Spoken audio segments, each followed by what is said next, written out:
Hello, everybody, and welcome to Buck's Bounty. Michael is drinking water. Oh, you got that? You still have that sound playing from your little toy. That's so nice. Look at that. It's a Oh, gift my feel it wife for that. I got. think it's a mouse. Watch, Is it a watch, cat? watch. It'll be for you. I don't know what it Hey. is. Well, Yeah. everybody, welcome to Buck's Bounty, where we normally do talk about Pirates baseball, and we will starting right now. Michael McHenry, Stephen Brault joining you, Nick Belsky, our producer, along for the ride as well. On our screen, he's down there, but in real life, he's all around us. He's everywhere at all times. Dude, it's been an unfortunate end of the season for the Buccos. We're recording this podcast right after the Pirates Athletics, which was very nice. That last game, 11-0. The game before it, you shut them out. Two shutouts in a row to end that series at home and that home stand, which is the last one of the season. So good things, especially for the pitching and a little bit of that offense in the last game. Michael, end of the home year, we got to start with that. It is interesting home season for the Buccos. They end up getting 44 wins at home, which is their most since 2018. The problem is that on the road, they were 23-52 so far. You still got 6 more games to go on the road, but right now, not what you're hoping for. It's interesting because some of those stats are better. The batting average is better. The team ERA is better. And so you have to wonder why. Why does it make such a difference when these guys play at home? And Michael, what do you think? Is there a tangible difference that you can point to from being home to away that is something the Pirates can improve on the road for next year?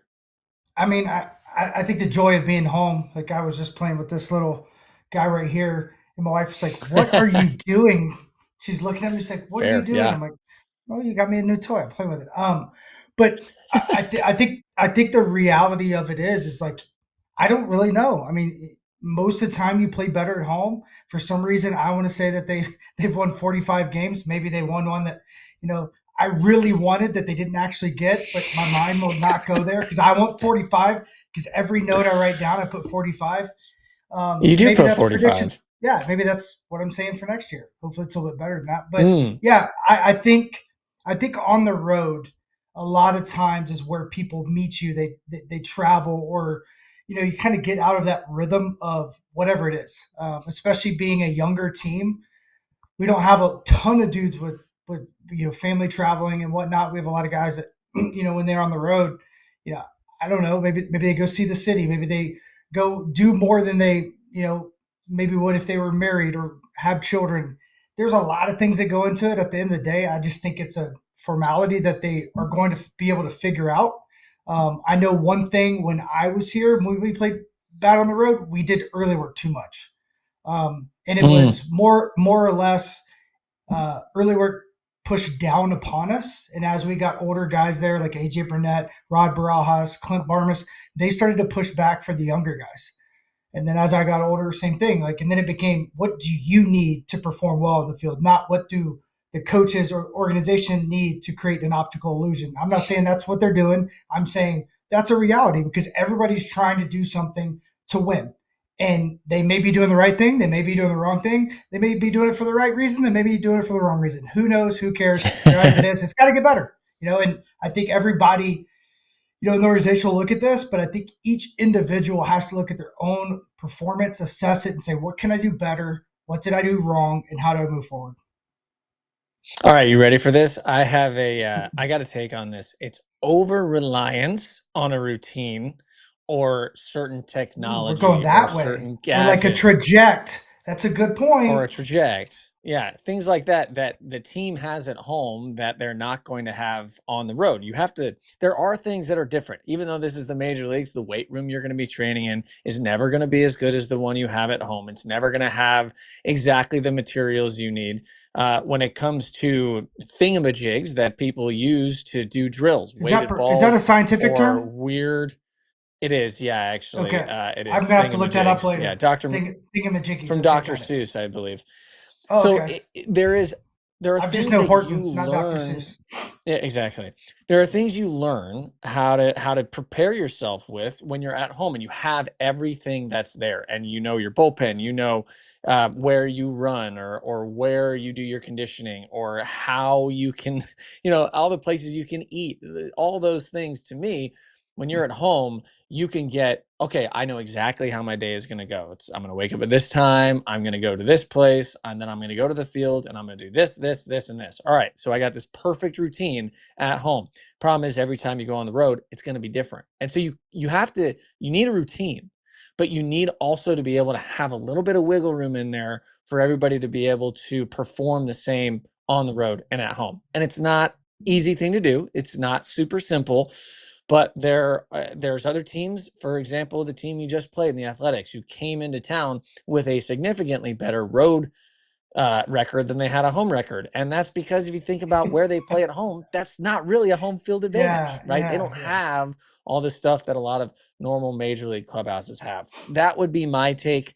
I do Oh, it's a want to great say take. that, yeah, I do want to say that there's no way to really know. When it comes down to it, hypothetically, everything should be the same. But when you're playing in front of your team fans, and they're cheering you on, that is different than when you go on the road and the entire crowd is hoping that you fail. It's a very, very different mentality. Some guys really thrive on it, some guys maybe not as much, but I do think that that can play into it as well. So I mean, I love the military and I love the way that they kind of gather their information, but more importantly, how they train to prepare for whatever they're about to do. Obviously, it's life or death, bigger consequences. And one concept that I think baseball could really utilize is stop chasing optimization because it's never optimal. And to your point, Mm. you can't marry your routine. If you do, it's going to hurt. It's going to hurt when it doesn't happen and whatnot. And I think we don't do enough training. And I remember Jake Arrieta when he was with the Cubs. He had that huge year. I know you remember it Yeah. because Hmm. he put a sour taste in every Bucko's mouth on the planet. But he trained completely different that off season, and it kind of changed everything, right? He went to the off season and he started doing his workouts and his running and everything before his bullpen because he wanted to train to get deeper in the ball game, and then he threw in variety. And I think that's something that these guys across the board in every organization, from 11-year-old to all the way up, could really utilize. Is like have a tactical game plan of when it goes bad, of when you don't have this, when you don't have plyo balls, so you at least know what it feels like. Because at the end of the day, you will make or break your career on those days than you ever will when everything goes right. And I'm wearing my USA Right. baseball hat, and literally guys don't make the team because they can't adjust. They have a 3-hour warm up routine because they have to release their big toe to their pinky toe through their ankle joint, and then their Achilles has to be stretched and pulled, and then they're an hour in, and the game's over in Japan because you don't have that ability. It's like this, and I think that's something that me and you probably grew up with, of like just go play, show and goes are dead. Yeah. That needs to come back in the sense of the mentality of it. Of like, can I go out, get hit in the face, and start a bar fight and not pull a muscle? Yeah, I'd be just fine. Right now, I've got to go play like that. And I think if they figure that out, it would help everybody across the board. It's something I talk to pro guys and college guys across the board about. Is like, do not be adaptable. If you're not adaptable, you are going to fail. And as the Navy SEAL, one of my good friends says, you're going to die. And that's the reality. When you put the consequences and the thought behind it of like, that's your career. And if you can't adapt because you have a pinky toe problem, you got bigger problems than pinky toe because you're not going to play. And when you're not playing, you get forgotten. When you get forgotten, they push you out. Like, hey, I Yeah. remember, I remember you. There was this We're going to go ahead and release you. guy. It's like Milton off Office you know, Space. I haven't Bye. received my paycheck, so Okay, so it's one I of those just want to things. let everybody know, show and go. Show and go is what baseball players would call the games where, even in my first year, you'd have a show and go. Say you have a long series, you have a long homestand, whatever it is. So you've played like 11 games in a row. And then your manager just goes, look, We won yesterday, great game. Tomorrow's a show and go. And that would mean if the game was at 7, the clubhouse would be locked until what, 5 o'clock? Like you literally were Mhm. not allowed to get in, 4 or 5 o'clock, somewhere around there. I remember by the time I left, the idea of a show and go was laughable. It was hilarious that Exactly. people would Yeah. think that you'd Yeah. actually, oh my gosh, but I have to pitch, 2 days from now. So I have to do everything that I had to do 2 days beforehand to get to that point. And you're so right. That's what it's become. It's become this very strict, regimented thing that if you can't get away from, you are going to struggle more on the road. I think that's a really good point. The show and goes have gone by the wayside, if you will. Yes. Yes. And hey, And Steven, it's funny because, who they could learn from? Our producers. mm, Because we throw them a left, we throw oh them a right. yeah, You know what I mean? Like live you just TV is real. Yeah. you never know what you're You gonna never know. get. Oh no, there's Um, no highlights on the screen. We have to do it anyways. We have to do it anyways.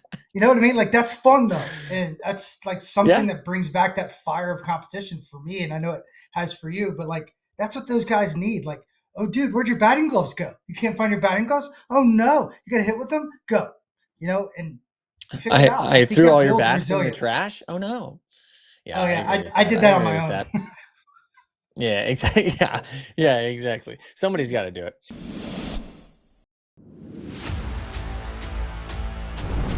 He got him, and he's done it again.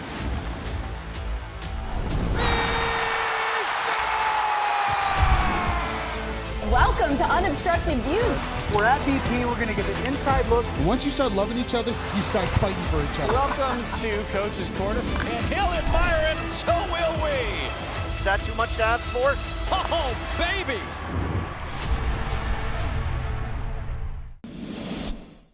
Michael, I'm going to start you with a question as we go to our next segment here. Do the Pirates have a playoff-ready pitching staff? Yay or nay? They need one more arm, and it may come today. One more arm. One more. Tease. Ooh, he may come today. That would be really nice. See, there is a rookie coming up today, the Uh-huh. day that we are doing our podcast. You probably know who it is if you're watching this podcast, but we're going to pretend that you don't, and we're going to tease it and Roof. tell you later. Oh. Okay. Roof. Oh. Like that. I do. All right. So Yeah. the Pirates have been shuffling pitchers in between starting rotation, bullpen, piggybacking, getting all these different feelings for all these young guys who are coming up, really getting their feet wet in a lot of ways, but also giving them different experiences in the way that they are preparing for games. I think this goes a long way to helping on the road as well. I'm going to start with saying that I like the idea of making sure things are a little bit uncomfortable so guys don't come up to the big leagues and immediately think, I need to have this exact same routine in between every start, or I'm never ever going to be good. So I will say I like this idea for a few different reasons. I don't like it for a few different reasons. But it's interesting when you see a guy like Carl Majinski. He started the year in the rotation after being in the bullpen for the last few, and he gets 9 starts. It doesn't go well. He gets moved to the bullpen. He's been incredible. He's ended up having 3 more starts. He's got 12 on the season, but they were obviously not the same as they were at the beginning of the year. Burrows, 22 games, 19 starts. So most of him starts, but a few bullpen outings. Braxton Ashcraft has had 7 starts in 25 games because he was kind of brought up in the reverse of this. Put in the bullpen a lot at the beginning, eventually has started getting more starts. Came out of the bullpen his last start, went 3 perfect innings with 6 strikeouts, so that's nice. And then Bubba Chandler, who he's had 6 games, he's had 3 starts, and his last 2 starts have been golden. I mean, just the Midas touch, bing, touch that right arm, and Bubba Chandler has been absolutely Midas fantastic in touch. his last 2 outings. Look at those numbers. Remember against the Nationals, his first 5 innings were perfect. He ended up giving up those 2 hits and that 1 run, both in the 6th inning, but no walks. 13 strikeouts over his last 11 innings. Incredible to see.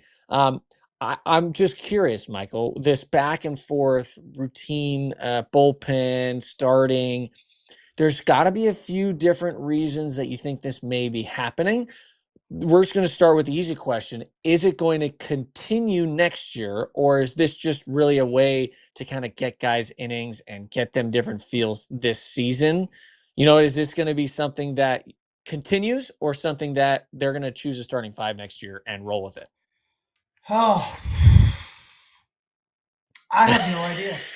I do. Yes. Um, I do want to first start off by asking you, what do you think are the guys here that could push into the playoffs? I do think, that's a valid question. I always say there's always hiccups, so the depth is the only concern I have. I wanted to finish that thought. What Mhm. about you? What about you on that before I answer that other question? It'll give me a little bit of time to process that because that's tough. I'm going simple yay. I'm going Yeah. this team can win in the playoffs. Whether or not they do, whether or not you're going to have young guys with inexperience who end up freaking out and not doing well in the playoffs, that's possible. But from what I've seen from these guys, doesn't seem like pressure is going to affect them too much. Maybe you just make them throw a little bit harder and be a little bit scarier, honestly. So I'm going to say yes. I'm going to say yeah. I believe we do have a playoff ready pitching Yeah. pitching staff. I think we could improve the bullpen just a little bit, but that's it. Yeah. And I agree with that. I was thinking, now that you answered it, I was thinking in the sense of like, Yeah. right now, cool. Depending on the whole year of events, probably not. Probably one arm away. Maybe it's the guy that shows up today. But I still think we need a guy that has length, similar to Yeah. I would love them to sign a guy to a 2-year deal. I'll be honest. I'd love to see a Be guy nice. like a Nova or Charlie Morton or somebody who comes in and is a veteran presence. But anyways, to answer your question, I think they've built something really cool. I can't comprehend the back and forth. I can only imagine how hard that is, Stephen. I was a role player, and never knowing what I was going to do or how I was going to do it. I know they have a pretty good idea of when they're going to pitch, and they're able to prepare accordingly. But going back to like being able to disrupt, your routine and do Yeah. different things, that's why I love it. If that's the plan, if that's how they're organizing this to throw loopholes or whatever, if it's to kind of figure out how to get those low volume days in so they bring out the bullpen. I don't know if I like it or not, and only time will tell because that's hard, especially when you weren't prepared for it early in the year. You're preparing for it late in the year in the biggest moments because Right. it's your big league career. So that's tough. I do think it's creative, and I do think as a team and as an organization, you have to be creative. As long as these guys are behind whatever's happening and they're communicated to, that's all that really matters. Because at the end of the day, it's your employer.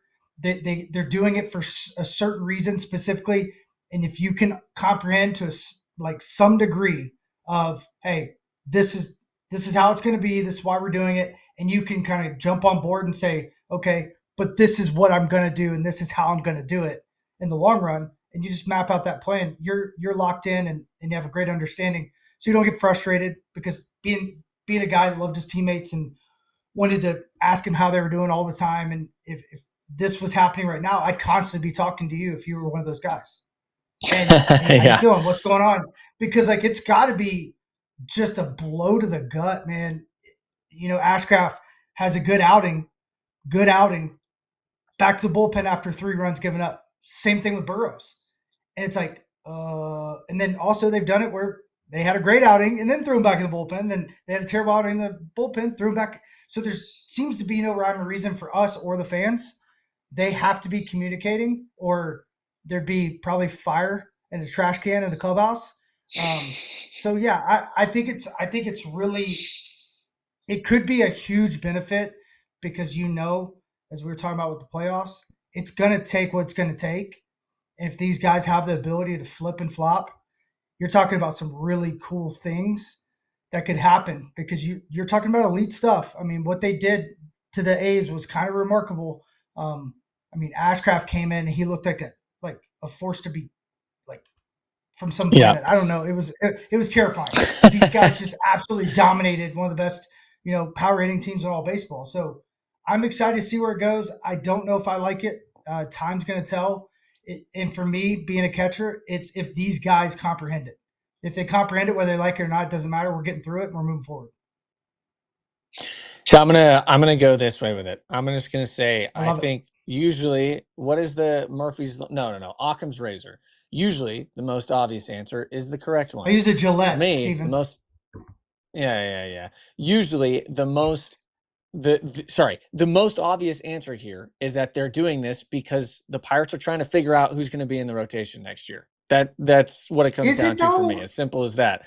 Yes, Is because it? you have guys. How? Yes, would you listen? And I'll tell you, you got Skeens, Keller, two guys that are 100% going to be in the rotation. There's no question. Nobody's flipping them around. They're not going starting to bullpen. So you're not. It's not about low volume days. They've had Skeens throw low volume days and still start. To me, what you're seeing here is just guys like Ashcraft. They don't know if they wanted to be in the rotation or in the bullpen yet. Burrows the same way because they like Burrows in the rotation. Obviously, that's why most of his outings have been starts. But as the year has gone on and these other young guys have come up, they want to see what they have in each individual as a starter and as a reliever. Because you can use this year in which the team is not going to get to the playoffs to find out which of these guys you prefer in that role. I'm not saying it's good for them or easy for them, but what I am saying is if you know as a team, if you're the Pirates and you're saying these are the guys we're going to have on our staff next year, but we're not sure exactly where they fit in the major leagues, they're not going to go to AAA and go in the bullpen. That's not going to get them any new experience. So for me, I think what it comes down to, simplest solution, often the most correct. And I think that's what it is. I think the Pirates are just trying to find out who is going to be their starting 5 or 6, maybe even next year to start the season. Either way, that's what I see it as because I have I have a hard time figuring out what else it could be. Does that make sense? Like I'm sure there's probably Yeah. more complicated reasons, but it doesn't make any sense. It makes sense. That that's a tough pull for the guys. If that's the case, because what's the win? What's the win next year? You know what I mean? When is that defined? And that makes it real tough in a communication standpoint to be able to kind of break down what they go into the offseason with. Hey, be ready for this, this, and this, and this, and develop this, this, and this. And in my experience, that's how guys Bro, get hurt. So hopefully they're every communicating. off No, I season. think you're right. I'm just saying, like, in the sense of like they do these exit meetings. We know that, right?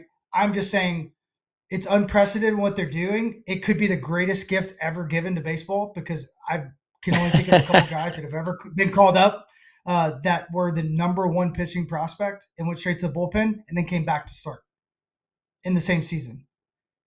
It's unprecedented. I love agree. it. I mean, I'm going to be honest. I love it as long as it's communicated because I agree with you. as long as I it's see communicated, why. I agree there. Yeah, I see why. I just think about it in the sense of like that has to be hard. You know what I mean? Oh, definitely. I mean, Even if I it was a is swing guy. communicated. It's tough. Yeah. And I think the other Yeah. part of this that's tough here too, like you say, going into the off season, I'll tell you what, every off season I went into the off season with them telling me, hey, we want you to build up as a starter, be ready to be a starter, and then we'll see what happens in spring training. So that's what they're going to say that to all makes these sense. guys anyway. Yeah, That's what they're all going to perfect. get. Yeah. But now let's talk about the new guy. The new guy. Hunter Barco Mhm. coming up to the show, baby. He's going to Mhm. be, we don't really know exactly if Oh. he's going to be starting or relieving. We do know that Evan Sisk, the only lefty in the Pirates bullpen, is gone. Yeah. So we can assume there's probably some relieving in Hunter Barco's future.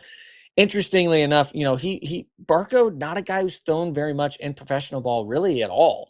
Got drafted in 22, didn't really play 23. He only had 9 games. 24, he only had 18 games. This year is his first time where he's had a full season. He's done very, very well. 27 games, a 2.81 ERA, 116 strikeouts, and 99 and a third innings between AA and AAA. What you have to remember here is in AA at the beginning of the season for 25 innings, this guy did not give up a run. That's how he started the year, was with a 0 ERA his entire time in AA before getting moved up to AAA. So an interesting kind of move here. To this will continue the same feeling of, is he a starter or is he in the bullpen? It's not really going to change, but what should we expect to see, Michael, from Barco when he comes up here this week? I mean, I think he's gonna be electric. He's been one of my favorite guys since we signed him. He was a super high profile guy, big body. He's an absolute thoroughbred, a Clydesdale of sorts when you think of the horse category of pitchers, very similar to Oviedo. This guy's a big human, and it's loud coming at you. So like I'm excited. Ton of swing and miss in zone with the fastball, which shows that it plays different. It's got deception and it's got life at the end. So I'm excited to watch him go. I think he will be out of the bullpen. I think without question, he may get a start where it's kind of like an open at the end of the season. But, everyday Evan, 1 second, moment of silence. Okay, everyday Evan, There he everyday goes. Evan. I hope someday he's back with us, because I really think what they were doing with him is really special, and unique in the sense. There's a lot of things going on that I think we could say is really, really unique and different the way that league's going about it, but it's mostly with our pitching, and I think that's going to carry over into our offense. But that being said, Barco is the missing piece. We need a lefty.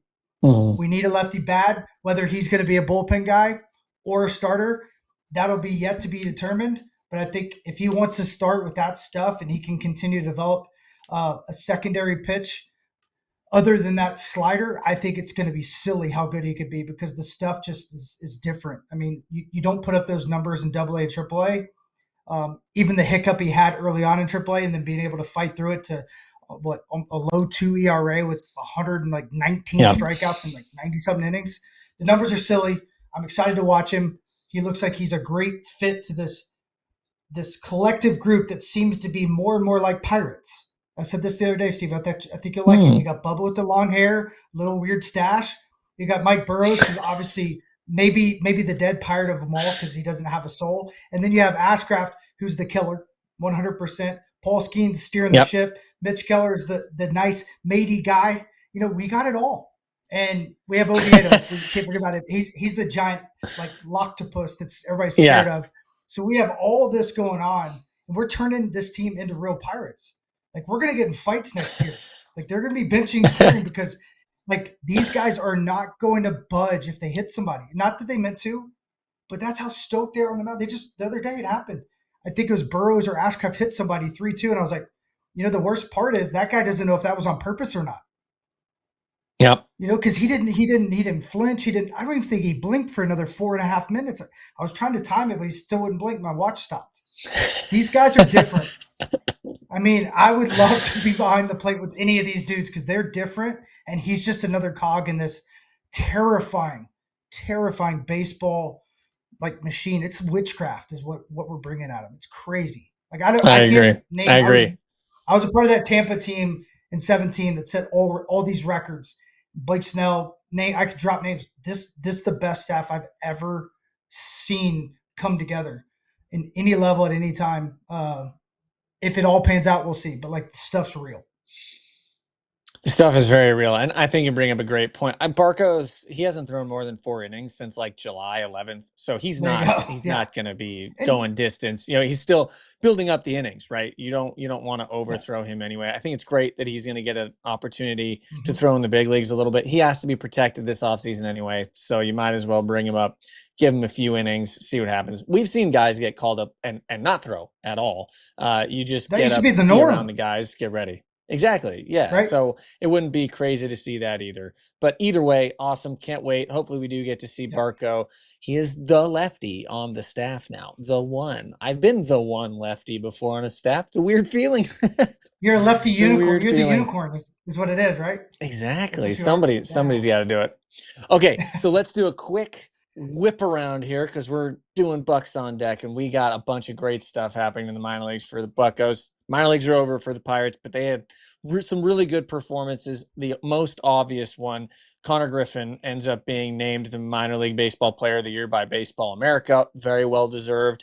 Please, come and check out. We're going to be doing on our pregame show, postgame show. We're going to talk about Connor Griffin a lot and the way he stacks up against other young players, or now not young anymore, but special players that did really well in the minor leagues and were awarded this same award. It's a really good group of dudes to be compared to, and he deserves every bit of it. But Michael, we want to just do a quick word association here. Okay. So just 1 or 2 words for each guy. I'll start. When it comes to, we'll start with Connor Griffin. When it comes to Connor Griffin, the word that I think of is simply electric. I love knowing that a guy is always going to do something special, whether it's on the bases, whether it's at the plate, whether it's in the field. The guy is electric. He's impossible not to watch. And he's one of those guys that when you see him in person, you're like, oh, so he's also bigger than everybody else and stronger than everybody else and faster than everybody else and has a better arm and hits better. I mean, he's got everything. My word for him, definitely electric. You got one for him?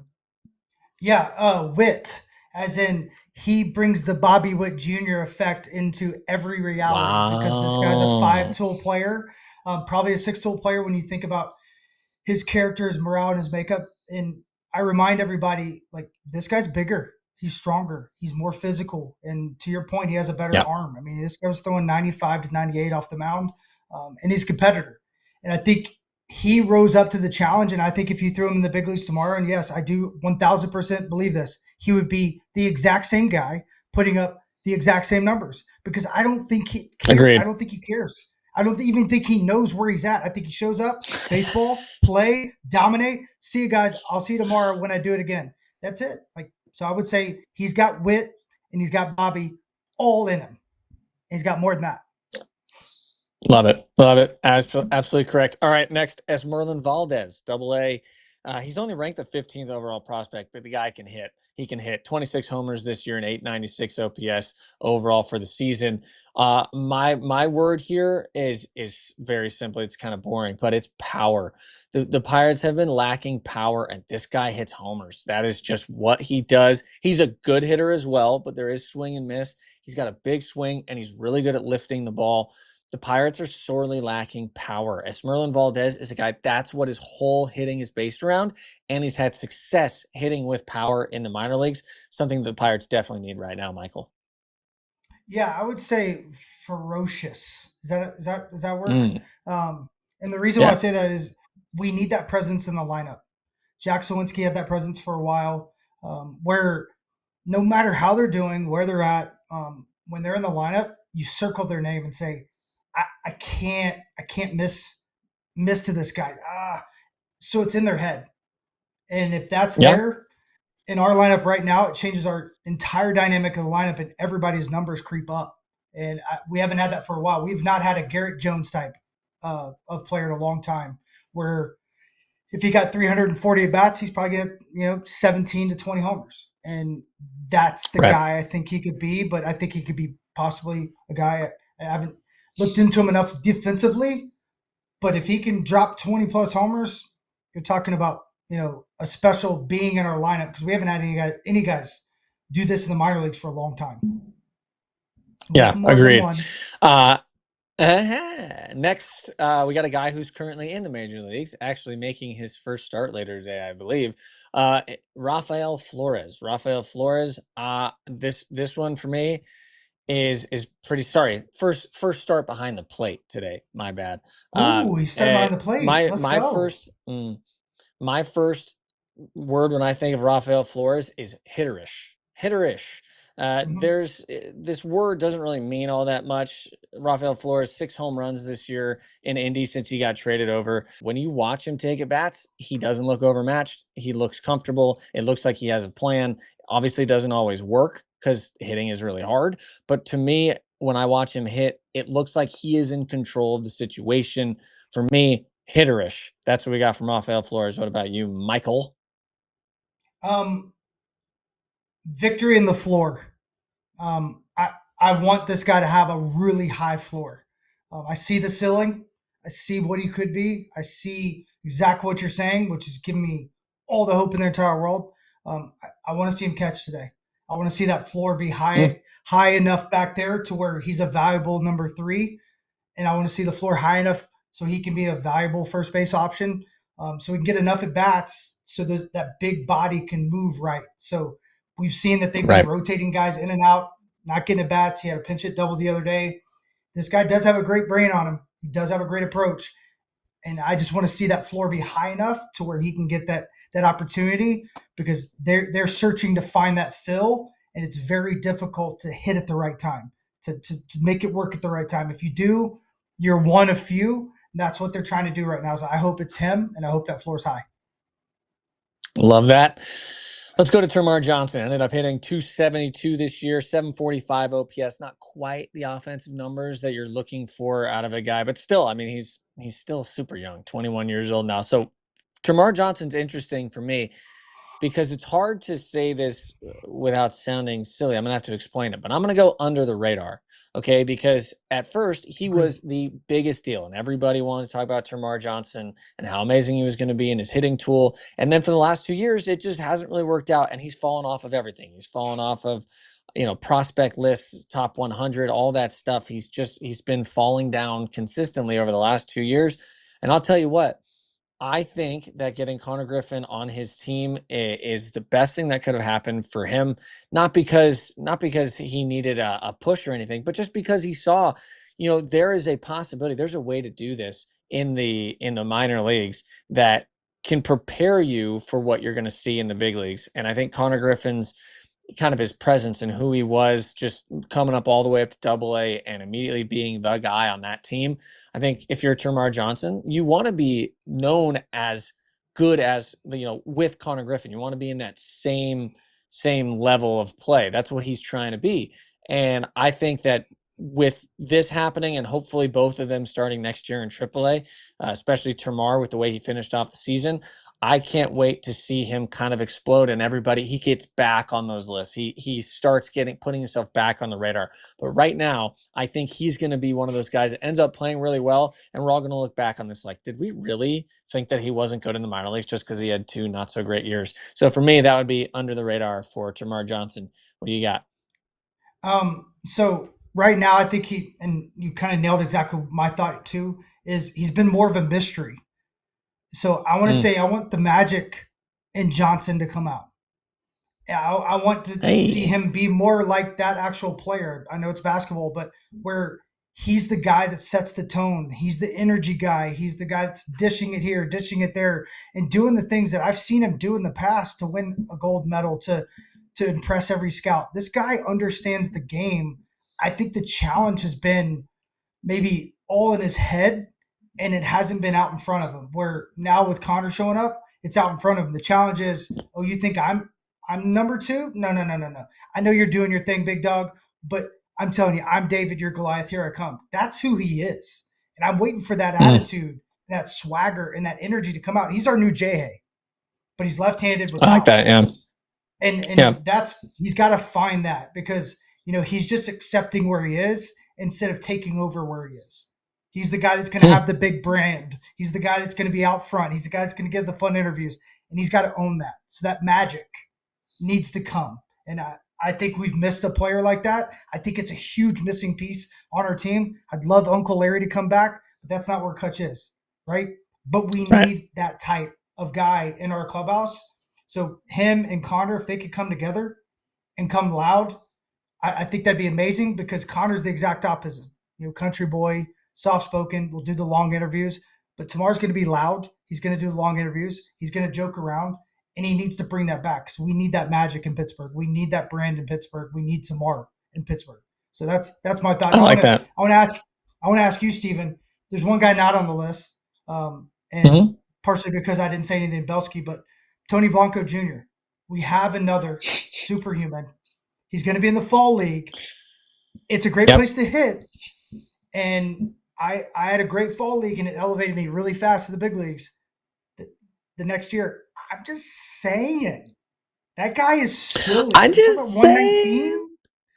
So I'm just saying, if he puts it together, because a lot of people don't realize his dad died this year in a fire, right? Yeah.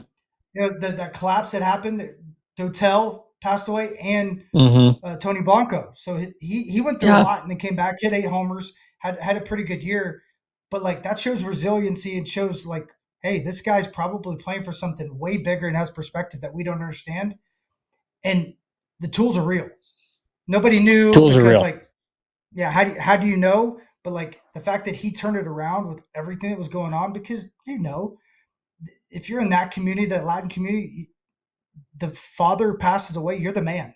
It doesn't matter if you're 12, you're the man of the house, period. So he took on a big responsibility. I think he's going to elevate himself in a huge way. I don't know him at all, but I do know that he looks like Paul Bunyan.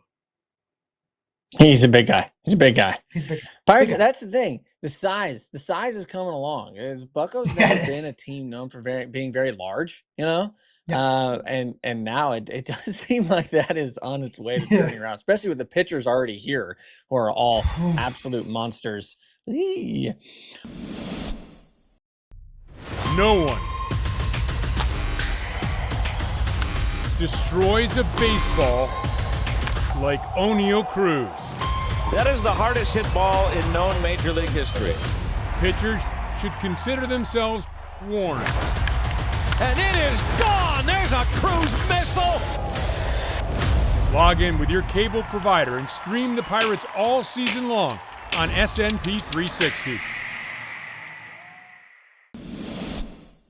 Okay, for our last segment here, we're going to go beyond the Buccos, a little bit around baseball. We have to talk about the retirement of Clayton Kershaw, what it means for baseball in general, but what it means for the Dodgers as well. The funny thing is, you look at Kershaw's year this year, it's so good. He's 10-2 with a 3.55 ERA. He's not striking people out the way he used to, only 77 strikeouts in 106 innings, but that doesn't matter when you are really, really good. And Kershaw has done such a great job of changing who he is, using that slider more often. It's his number one most used pitch. He uses it to get a lot of weak ground balls, and it's the pitch he gets the most whiffs on as well because it's just a really good pitch. But man, it's hard to say enough about what Kershaw's been to the Dodgers. A 3-time Cy Young winner, an 11-time All-Star, the 2014 NL MVP.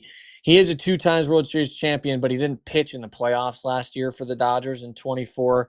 But dude, this is crazy. He's 20th all time in strikeouts. Like in all of the history of baseball, the guy that a lot of people think about when they think about Kershaw, they think about him being hurt a lot. Oh, he didn't play that much his last few years because he's been hurt a lot. He's at 20th all time in strikeouts. So obviously he's played a good amount. You think that this adds any motivation for the Dodgers to win the World Series to get Kershaw one last win? You think it does? Yeah, so I think it was very I strategic. think it's a yes. Yeah. I was actually going to go that direction. I think the way they did it, Kershaw's personality, like he didn't want to be out in front. I'm sure his wife wanted to say, hey, make sure you do this. But I think they pushed him to do that press conference before his start. All the guys showed up, so he obviously went out and dominated. And then they let him take the field by himself, and he got a standing O that way. When he struck out a guy in the 5th, they took him out of the game, so he got a standing O that way, and he got to end on a strikeout. Kids are crying, wife's crying, fans are crying. They're going bonkers. They win the game, and then at the end, him and his kids get to go out and dig up the rubber. Those memories. Yeah, I know. That's cool. Yeah, it's cool. It's incredible the Dodgers allowed that. It's the way dudes like him and Kutch should go out. But the reality of it is the momentum that's going to create, the understanding, because they just felt a playoff atmosphere times 10 because they're saying their goodbyes to him. Now, right. Whether he pitches or not, he had his moment, but he's going to be the biggest fan. He's going to be the biggest supporter of every dude in there because he had his moment. Now he wants the ring, and they're going to call him Papa the whole time. He's going to be the pop of the team, and they understand that. Whether he pitches or not, he's going to stay ready, I'm sure. But they have a really stacked roster, and the fact they did that, dude, that's a World Series in itself for me because baseball doesn't do that enough anymore. It was incredible what St. Louis did with Pujols. It's going to be incredible. Hopefully, we watch Verlander go back to Detroit next year if it's his last year. That's what baseball needs. That'd be cool. They need the human element. Because it becomes more and more about some algorithm or some number that is arbitrary to the person looking at it instead of saying, hey, dude, you're not playing well. He's like, yeah, I know. There's no excuse for it. There's just been a lot going on. And all of a sudden, he goes off. There's more of that in this game than we ever realized. And Kershaw's one of those guys that would put his arm around guys and ask that question. He's one of those guys that went through a lot and still had a successful career. And he's been in the same spot the whole time. He's a Jeter. Same time. It's special, but he's better. It's crazy. And you have to look up to him. He's left-handed, dude. Yeah, he was always my remarkable. favorite pitcher watching. We always try to do his delivery, let's put the Do you see Glass do that? Then just kind of the kick back and throw. Yeah, of course, because he's Glass. It's amazing. I would do the same thing. I'm going to apologize to our producer Belsky as I cut this short for a breaking news announcement that I'm going to What? throw into this podcast right now. Just now, Major League Baseball Griffin. announced that the ABS strike zone system will be active the in playoffs. 2026 for the whole Oh, year. dang it. It's happening. ABS, man, for real. That's crazy. It's crazy to me that this is actually coming. Not because I didn't think it was going to, but because it changes so much. I mean, it changes a ton. And I'm here with a catcher, so I gotta ask, Michael. I gotta ask you: is it gonna change what is important for catchers to do? Does it make that much of a difference? Does framing matter anymore? I think it matters more. And the reason being is Oof. because you can use a challenge. You know what I mean? So keeping strikes Ah. is more important than ever before. If that makes sense. Mm. Because like Yeah. they have to understand the zone differently now than ever before. Because all they've been trying to do is take the zone and manipulate it. Now they have to understand the zone. That's different. Now you're going to see guys really take off in receiving that are good. Like guys that maybe haven't been good, that have been doing it right, are going to step up. I see Henry Davis being better because of this. But the one guy I think is going to benefit on our team more than anybody on the planet and who just got way more valuable by every team is Andrew McCutchen. Last year Oh, and this he year, is. he's one of the guys that's been hurt the most without it. His OPS is going to go up 30, 40 points just with this thing come to play. Does Andrew McCutchen get a rejuvenated career because of ABS? Because he probably does have the best eye I've ever seen in person. When you watch this Yeah. guy, like I remember playing with him, and there would be pitch would get called on him a strike, and he'd be like, "Nah, dude, that was an inch and a half off the plate." And then you'd go watch the video, and it'd straight up be an inch and a half off the plate. It's Mm-hmm. like, dang, dude, how do you know the zone so well to be able to? And he's just got these incredible eyes. He does a great job of recognizing. He's always in the same spot, so like he just knows it so well. I do think that this will help veteran guys. I am curious if teams are going to put rules on certain players not being able to do it. If you're a pitcher, are you going to be able to challenge, or should it be the catcher because he's the one right there making the catch? But sometimes So catchers are I a little watched biased, you know. Yeah, I watched this in spring training with the Rockies for a week, and they were taking note. So everybody got an opportunity. They didn't have it going, but they had the TrackMan. And how bad those dudes were was kind of funny. Like, that wasn't strike, no way. I would have challenged that. I would have challenged that. Like, I was holding the iPad on this one. I go, dude, it was almost down the middle. Like, I turned It's around. I was like really a no strike. way. Yeah, I'm like yeah. Have you ever been checked by your eyes, bud? Yeah, But yeah, I think it's gonna be interesting how they usually. do that. I think it's gonna be pretty easy to say, Paul Skeens is gonna have it, and Kutch's gonna have it, and then there's gonna be some guys that are terrible at it. They're gonna be like, "Dang it, why am I so bad at it? Like, what if Brian Reynolds is bad at it? Like, he's gonna be so mad. You know what I mean? It's like that was a ball. Nope, right, Brian. It was a strike. No, well, that's how it is for me. Is just thinking about there's gonna be guys that abuse this, right? They're like get it wrong the first time, or they'll check the first time and they'll get it right, and then so like later in the same at bat they'll check again and they'll be wrong, and then their next at bat they'll use the second challenge and they'll be wrong again, and now your team doesn't have any challenges. Like Yeah, it is that simple. Do you save these? Do you hold on to them? There is some new strategy going on. I can't wait to see how what we call the khakis, the nerds in baseball who give us all the algorithms and have made everybody better at baseball. No hate here, but I'm curious to see what are going to be the formulas on when to use yep. challenges and when to not use them, and what are the most likely to be to get turned over. Is it whenever you get, maybe guys are really bad at reading the top of the zone and we don't really know that yet until everybody is getting these challenges. And I can't wait to see the data after next year of Me what were the too. ones that people got wrong the most. Yeah, and do they overexpose it? Like Yeah. the advantage we talked about with Matson and the clock, right? He's using it to his Hmm. advantage incredibly well. There's gonna be guys that are gonna figure that out in the off season before it even started because they maybe saw it in the minor leagues or they studied enough. But yeah, like I'm excited about that. Like the curveball at the top is gonna be incredibly hard to tell.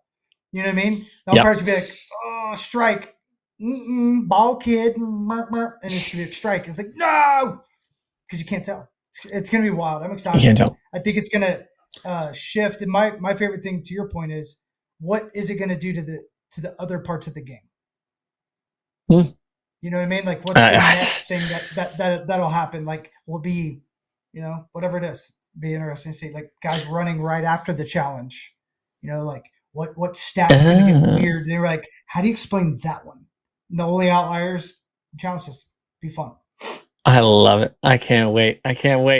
Well, big news in Major League Baseball, but that's it for us here on Bucks Bounty. We really appreciate everybody for joining us. Michael McHenry, Nick Belsky, our producer. Remember, he's down there, but he's really everywhere.